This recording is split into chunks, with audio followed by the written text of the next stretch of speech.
On returning to Manchester, my mum resumed her former life, and it seems she tried to contact my father and pursue him for maintenance. There was a court case in Manchester, but my father didn't pay any money. He claimed he had none. My mum screamed at the judge that he was a professional gambler and that he lived off immoral earnings, but the judge was powerless. My mum walked away with no money and was left with me. Dad said that she would go out and disappear for days on end, but he would look after me.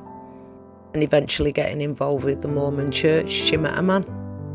The guy didn't like the idea that she'd had 2 children, but he was prepared to marry her as long as she put that behind her. Putting behind her meant that she had to leave me behind also.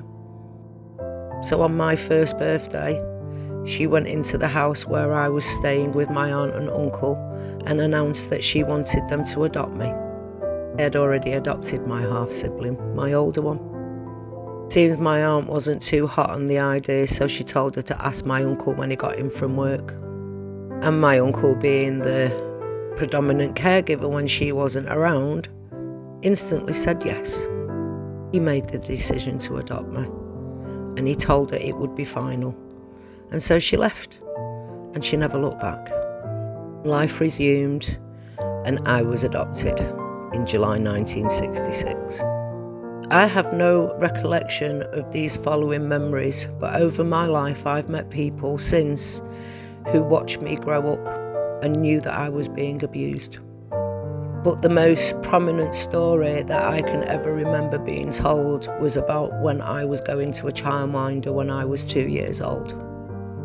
My then adopted parents were both working full-time, so I would be dropped off at a childminder every morning with my sister. So I would have been 2 and she would have been 4. Neither of us were in school. The childminder's daughter told me the story. She knew our family well. She said her mother had noticed that each time that I was dropped off, my sister was always dressed better. It seemed like I was wearing the rags, the cast-offs that my sister no longer fitted into. Noticed it straight away.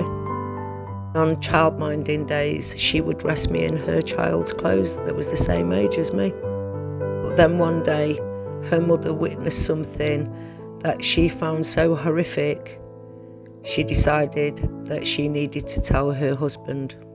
Witnessed my mother abusing me.